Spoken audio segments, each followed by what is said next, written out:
हमें भारतीय सेना पर बहुत गर्व है। सेना के तीनों अंगों ने जिस प्रकार से दबाव बनाकर सटीक और सही कार्रवाई की है, उसके लिए सेना पर हमें पूरे प्रदेशवासियों को गर्व है। इस अवसर पर मैं ये कहना चाहूँगा कि पूरे हिमाचल प्रदेश की जनता सेना की इस कार्रवाई पर देश के साथ खड़ी है और सेना के साथ खड़ी है। सर, भारत ने जवाबी कार्रवाई की है, आपकी प्रतिक्रिया इस पर? हमें भारतीय सेना पर बहुत गर्व है। सेना के तीनों अंगों ने जिस प्रकार से दबाव बनाकर सटीक और सही कार्रवाई की है, उसके लिए सेना पर हमें पूरे प्रदेशवासियों को गर्व है।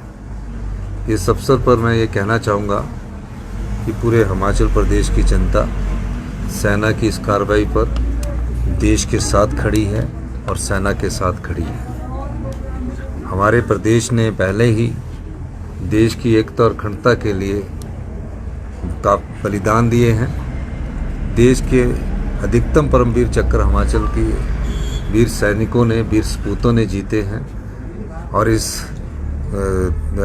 जो पहलगाम पर जो आक्रमण हुआ था, पर्यटकों पर नृशंस हत्या की गई, उसका जवाब जिस प्रकार सेना ने दिया है, हिमाचल की जनता भी उन पर गर्व महसूस करती है। और पूरे प्रदेशवासी इस समय देश के साथ खड़े होकर एकजुटता और देश की एकता और अखंडता का परिचय दे रहे हैं। आपने हाई लेवल मीटिंग आज बुलाई है? मैंने प्रदेश के संदर्भ में हाई लेवल मीटिंग इसलिए बुलाई है क्योंकि हमारा जो क्षेत्र है वो भी कुछ पाकिस्तान की सीमा के साथ जुड़ा हुआ है। और हमने कहा है कि हमें जागरूक रहना है, घबराने की कोई बात नहीं, पर जागरूक रहना है। और भारत सरकार के जो दिशा निर्देश है, जो गृह मंत्रालय द्वारा जारी किए जाते हैं, उनका अनुपालन करना है और अपनी तरफ से भी जागरूकता अपनानी है। हमने जो बॉर्डर एरिया के पास हमारे क्षेत्र लगते हैं, कोई अनहोनी घटना ना हो, उसके लिए भी आप जागरूक रहो।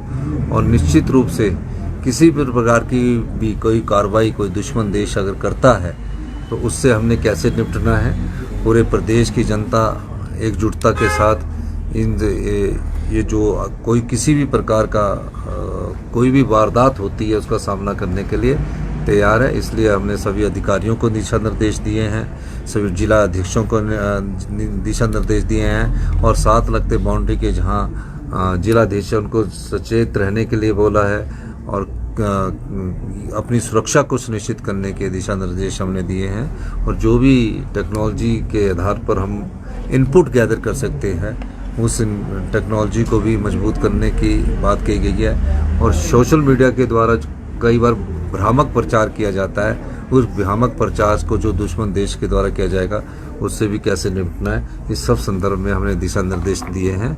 और आज शाम को इसके बारे में मॉक ड्रिल भी करने का प्रावधान किया गया। सर, मास गैदरिंग पर क्या रोक लगाई गई है जहां जहां ऐसे कार्यक्रम हो रहे हैं, जहां पर बड़ी संख्या में लोग आ रहे हैं? देखिए, मेरा आज कार्यक्रम था तो वहाँ 4 से 5 हज़ार लोग आने थे, लेकिन दिशा निर्देश ऐसे आए कि कहीं भी गैदरिंग ना हो। तो मैंने अपने कार्यक्रम को स्थगित किया है, रद्द किया है और उसको आने वाले समय में वहाँ दोबारा करूँगा। और हमने पूरी स्थिति और हिमाचल प्रदेश की जनता की सुरक्षा के बारे में मैं खुद सभी एसपी से भी इन टच रहा हूँ। IPL में कोई चेंज तो नहीं है अभी तक? देखिए, अभी तक तो कोई दिशा निर्देश नहीं है, पर जैसे ही होम मिनिस्ट्री दिल्ली की हमें कुछ बोलेगी उसके बाद ही हम कोई चेंजिंग करेंगे। अभी जो अभी स्कूल है वो मैंने कहा है कि जो बाउंड्री के साथ वाले स्कूल है उसमें पहले स्थिति का जायज़ा लिया जाए और समय के अनुसार उसमें वहाँ के जिलाधीश फैसला करेंगे कि हमें आगे क्या करना है।